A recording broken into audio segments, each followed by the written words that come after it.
I see good news coming from the 4 programs that we have in Honduras to happy donors. They are happy because they realize their donations are worth it, helpful, and having a real impact on changing lives. Now I want to continue sending this better news because with successful stories of how the young people use their money to continue their studies and etc. Strong young people in supporting community.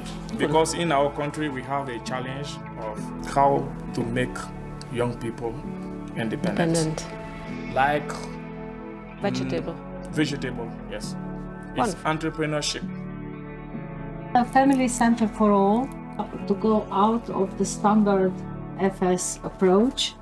I would like that we keep a certain number of high-risk families, but also that we open the door for the community much more, because we realize that this outer circle is a variety of needs and problems that people have in their lives, but they don't have a proper support through the services existing in that community. Mine is called My Kaleidoscope of an SOS Future. This base represents the organization that we have, the organization of history and the firmness and how the strength of SOS Students Village is there.